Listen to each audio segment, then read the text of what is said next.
Stay connected with the world through WION. Like the page on Facebook. Follow us on Twitter for new alerts. Instagram for videos and images. And the website for the latest news, views and analysis. WIONews.com. World is one.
Gravitas tells you stories which others won't. And tonight we will tell you about this new strategic map that is being drawn. They say your enemy's enemy is your friend. Is that the foundation of the new defense bridge between India and America? This is what separates us from others who claim to be telling you global stories that matter. In the last 3 days, WION has been traveling across Syria. You are in Latakia city right now. Tell us, what is the situation on ground? At Gravitas, we don't just tell you stories from selected countries from around the world. 2 years since the Myanmar military coup, the people of Myanmar continue to live in a nightmare. Because it does not suit their propaganda, or because they are too scared to speak truth to power.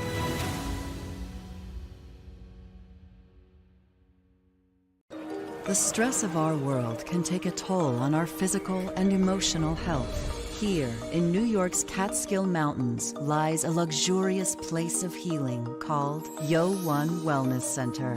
The WION Wellness Center provides 500,000 square feet of natural methods to manage diabetes, hypertension, chronic pain, obesity, depression, anxiety, and other conditions. We use the traditions of centuries-old natural science from India, yoga, Ayurveda, acupuncture, and naturopathy in personalized programs that help you take charge of your own health.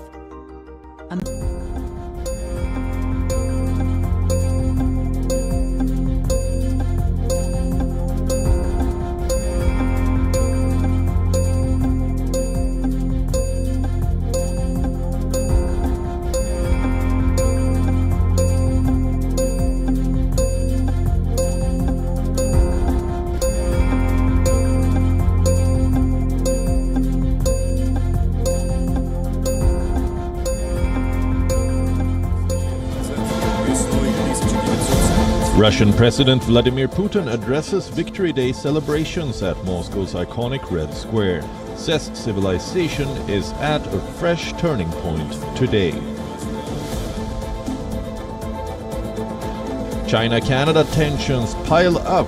China expels Canadian diplomat in Shanghai in a tit-for-tat response after Ottawa told a Toronto-based Chinese diplomat to leave the country. And the debt limit time bomb ticks for the Biden administration. The question looming now is, will President Joe Biden and the Republican lawmakers be able to break the deadlock?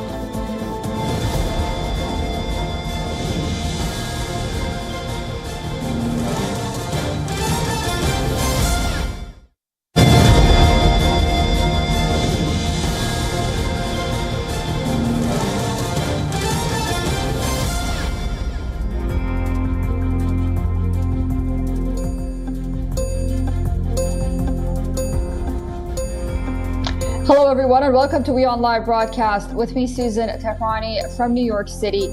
First, a look at this hour's latest headlines.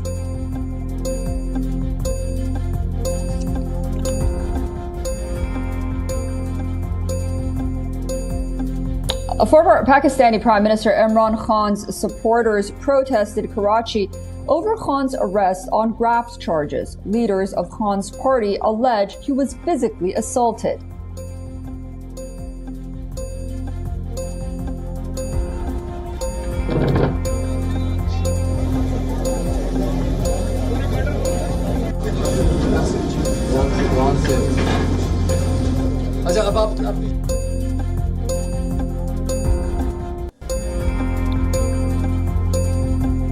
Wagner chief says he's been told to stay in war-ravaged Bakhmut or be branded a traitor. He reiterates, however, that his men would leave Bakhmut if Russia didn't send in ammunition.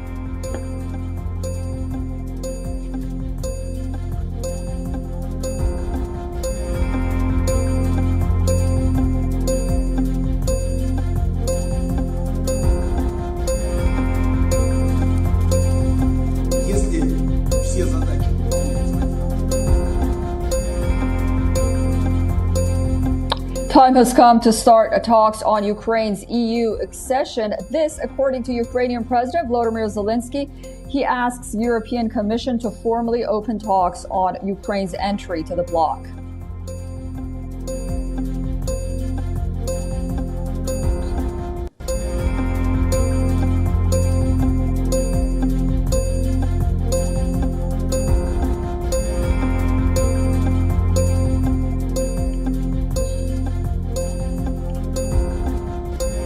Germany warns China that putting out a stand of neutrality on the Russia-Ukraine war means siding with Russia.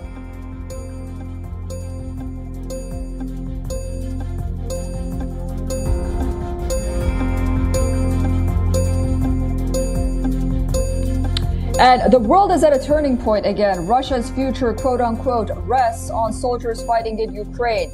This, according to Russian President Vladimir Putin in his address on Russia's Victory Day commemorating the defeat of Nazi Germany in 1945.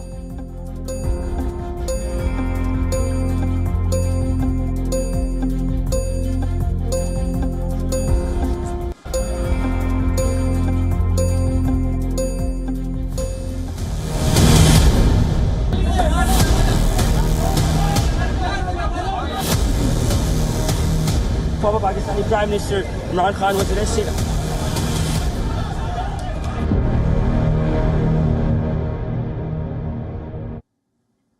Okay, let's start you off with our breaking news this hour. Former Pakistan Prime Minister Imran Khan has been arrested outside the Islamabad High Court, which he was entering for a hearing in one of the many corruption cases filed against him. The 70-year-old cricketer turned politician was taken away by the parliament paramilitary forces. Imran Khan's party, the PTI, claims that he was manhandled by the personnel. Protests broke out across Pakistan almost immediately upon Imran's arrest. In Lahore, an angry mob even broke into the corps's commander's home. Some reports show a mob trying to get in the Pakistani Army headquarters. Meanwhile, Section 144 has been imposed in Islamabad. Imran Khan has been arrested in the Qadir Trust case, which relates to a land worth $530 million allotted to Al Qadir Trust, owned by the PTI chairman, Mr. Khan, and his wife. Khan's detention follows several unsuccessful attempts by the Islamabad police, including a police raid at his residence in Lahore's Zaman Park. For more on this, we are joined by our Pakistan Bureau Chief Anas Malik from Islamabad. Anas, good to see you. Where is Imran Khan right now? Well, Imran Khan is not far from where I'm standing, almost a kilometer, let's say, to the direction to my south, that is. But that being said, he is currently being held up by the National Accountability Bureau in their Rawalpindi office, that's in G6 in Islamabad. I'm standing in the red zone. Behind me is the presidency. Right next to it is the Secretariat Division. To my left, the building that you see, that's drawing the Pakistan flag and Arabic written on it, that's the Pakistani Parliament. And this road the access to this road has been closed to the red zone because it leads onwards to the Prime Minister office, the presidency, the Prime Minister house, the diplomatic enclave and the Supreme Court of Pakistan and other key important buildings of the government functionaries. We've been seeing that sporadic protests did indeed break out earlier, but now it seems that these are widespread protests that have now they've turned into because remember, and we were expecting these protests to be turning into white protests later towards the evening.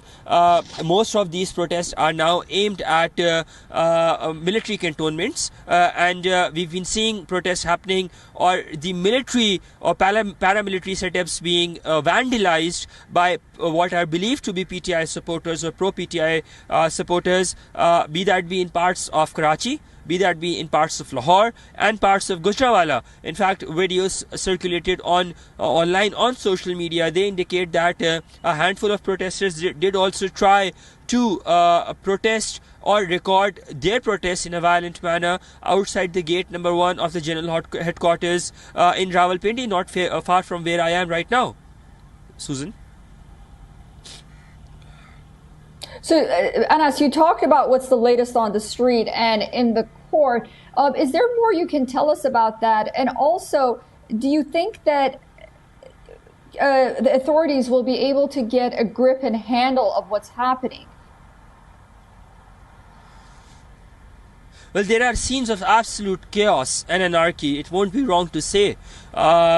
This was unprecedented. Whatever that is happening in Pakistan is unprecedented, and the mannerism in which the arrest was carried out, that too was unprecedented. Rangers, the paramilitary forces arresting somebody from inside the court premises, it's quite unheard of, largely speaking. So the government definitely has quite a lot on its plate to damage control with, be that be on the law and order situation front or be that be on the narrative building front.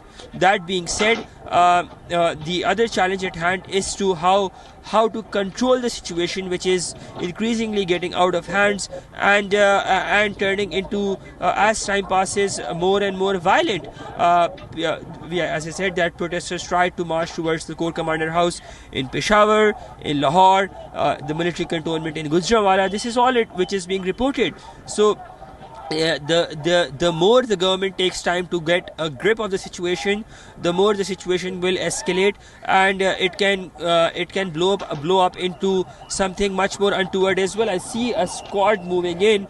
I hear a squad moving in. Rather, not sure who is that in it, but it's probably one of the VIPs heading towards the Prime Minister office. Remember, the Prime Minister is currently out of country as well. He's in London.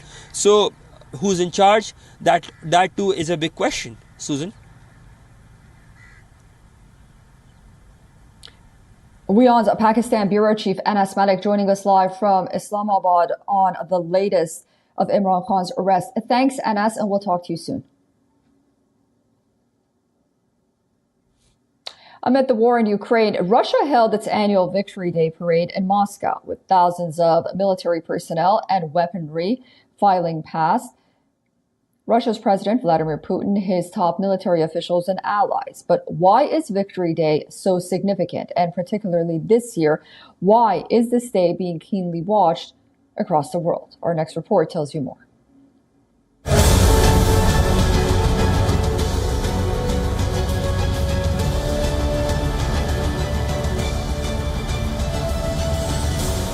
Remembrance Day, a show of Russia's military might. It's a day when people commemorate the huge sacrifices made by the Soviet Union.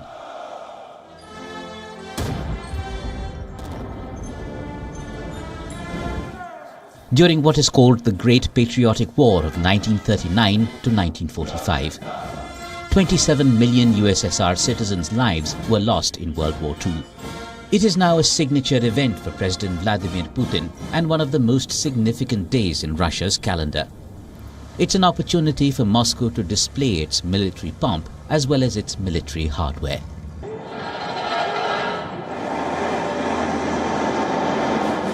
Moscow flexes its military muscle, from the latest cruise missiles to vintage tanks.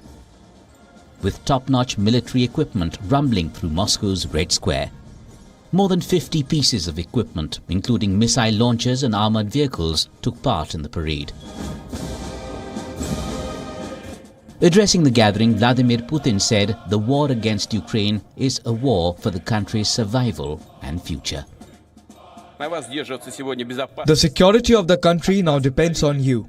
The future of our statehood and our nation depends on you. You carry out your military duty with honor. You fight for Russia. Your families, children, friends are behind you. This year's Victory Parade was a much slimmer affair with the ongoing war in Ukraine involving much of Russia's military personnel and security concerns high on the Kremlin's watch list, particularly after a recent alleged drone attack on the Kremlin. Russia had blamed the attack on Ukraine. Victory Day parades have been cancelled in a number of regions and cities. There was also no flypast, which is usually the showstopper at such parades. Bureau Report, WION World is One. For more on this story, we are joined by Dr. Sergei Markov from Moscow. He is the former spokesman for President Vladimir Putin and the director of the Institute of Political Studies. Doctor, thank you so much for joining us on WION. Is there war fatigue in Russia amid this Victory Day parade among the population? Among the population, this Victory Day is regarded as number one political holiday, political day. We have a non-political day, it's a New Year and Women's Day. But from political point of view, Victory Day, it's number one. It's more than even Day of Independence of Russia and so on. It's through the whole country, I would say 90% of the people somehow celebrate this Victory Day because almost every family this war touched in the past. And same time, this parade was more modest, but it also under the demand of the people, because people believe that tanks should not to show how beautiful they are on the parade, but tanks should go to the Ukraine, and same for aviation. Also, I want to correct you. Russia has no war against Ukraine. We regard this war as liberation of Ukraine from occupation of United States of America and another NATO country, which can be made in 2014 when United States Intelligence Service overthrown last democratically elected president of Ukraine and imposed puppet dictatorship. As the United States, made it in many countries globally. Dr. Markov, there was concern among the Wagner group that they didn't have enough ammunition in Bakhmut. Can you talk about their concern? And is Russia struggling with providing proper ammunition for its troops in Ukraine? Money, not enough for any woman in the family. Same shells and artillery and ammunition, never enough for any military commander. And anyway, Wagner Group has a very difficult relationship with Russian Defense Ministry. We have a lot of point for the conflict between them. But it's normal conflict between a private corporation and governmental bureaucracy. As you may know, Wagner Group is now the best and the most strong private military group in the world globally. And I would say that Yevgeny Prigozhin, head of Wagner Group, looks like Elon Musk in his all constant discussion with United States bureaucracy, and or as billionaire, Chinese billionaire Jack Ma in his conflict with Chinese bureaucracy. I'm sure that in India, you also have a few big billionaires who also has a contract with federal government. It's normal conflict. Wagner Group is regarded as mostly effective part of the Russian militaries, and the decision of Vladimir Putin to give any ammunition and shells and equipment which Wagner Group demands from the ministry. Mm-hmm.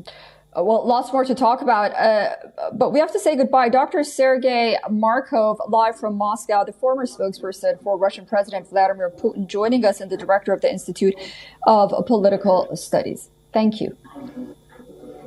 Thank you.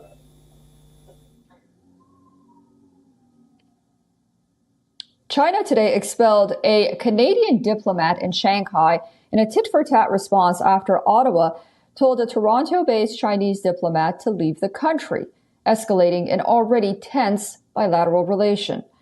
Beijing labeled diplomat Jennifer Lin Lalonde persona non grata and asked the Canadian diplomat to leave by May 13th.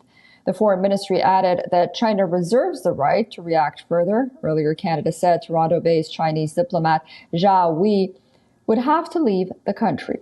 Foreign Minister Melanie Joly said that, quote, "We remain firm in our resolve that defending our democracy is of utmost importance."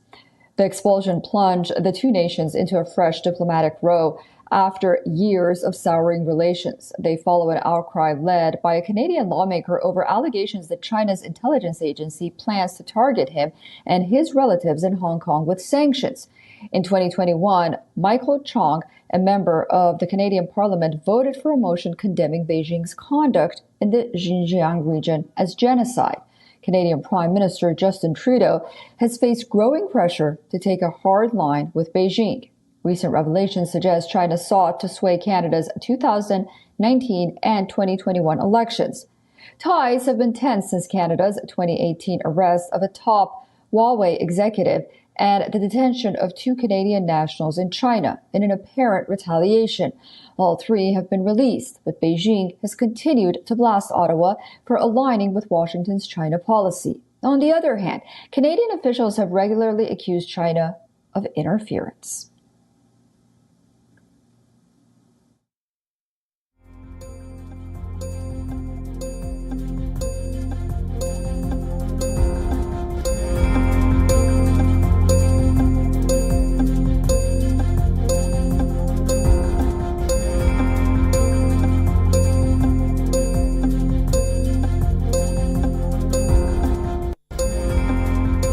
The debt limit time bomb is ticking for the Biden administration. The question looming now is, will President Biden and Republican lawmakers be able to break the deadlock? They are scheduled to meet Tuesday afternoon, led by Speaker Kevin McCarthy. But an immediate solution looks very unlikely. The Democrats want a deal without any conditions. On the other hand, the Republicans passed the bill with deep spending cuts. And if a deal is not reached, the U.S. may default on its debt.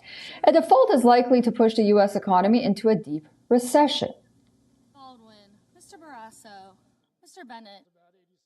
It's Congress's job to do this. If they fail to do it, we will have an economic and financial catastrophe that will be of our own making. And there is no action that President Biden and the U.S. Treasury can take to prevent that catastrophe. The previous standoff on the debt limit came in late 2021 amid the pandemic. The debt ceiling was raised by $2.5 trillion. That was a one-time fast-track process to increase the debt ceiling with a simple majority vote of 51. Generally, 60 votes are needed to move most legislation through the Senate. President Biden's predecessor, Donald Trump, did not raise the debt limit. A month before the deadline back in 2019, he suspended them for 2 years. Trump also suspended the debt limit in 2017 and 2018. And some estimate that the U.S. national debt spiked by $7 trillion during Trump's tenure.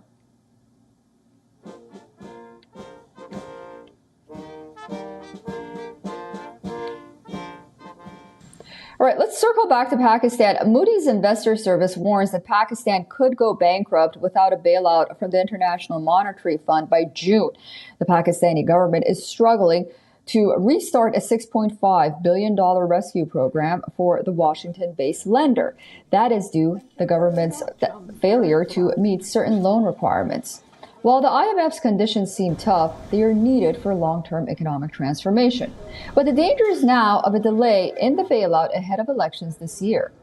Recent trading in the rupee has also been quite weak. The Pakistan rupee has tumbled against the dollar, making imports of essentials expensive. What has not helped is the falling forex reserves to crisis levels. Pakistan's current $4.6 billion foreign exchange reserve is hardly enough to fund the country's imports. Going by the latest data, the country can cover about a month of imports, so overall Pakistan's economic crisis shows no sign of abating anytime soon. The next installment of the IMF's loan in itself will not solve the country's troubles, but that will likely help Pakistan secure funding from other multilateral and bilateral partners, or at least that is what the country hopes for. The crisis in Pakistan is not limited to the economic hardship alone. The political playout is fast becoming a bigger drama. That is keeping the all-important dialogue with the IMF on the back burner. The wider implications for the misplaced priorities shows that a default is more likely. Then Moody's assessment would not be very wrong. So Pakistan needs to get the IMF bailout by June to avoid a default.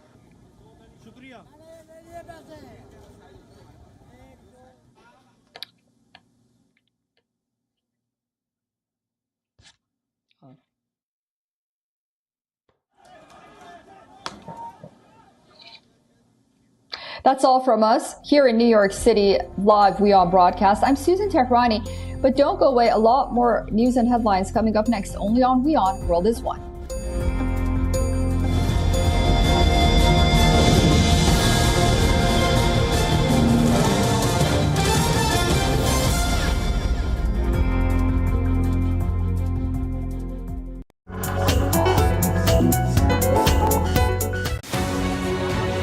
Gravitas tells you stories which others won't. And tonight we will tell you about this new strategic map that is being drawn. They say your enemy's enemy is your friend. Is that the foundation of the new defense bridge between India and America? This is what separates us from others who claim to be telling you global stories that matter. In the last 3 days, WION has been traveling across Syria. You are in Latakia city right now. Tell us, what is the situation on ground? At Gravitas, we don't just tell you stories from selected countries from around the world. 2 years since the Myanmar military coup, the people of Myanmar continue to live in a nightmare. Because it does not suit their propaganda, or because they are too scared to speak truth to power.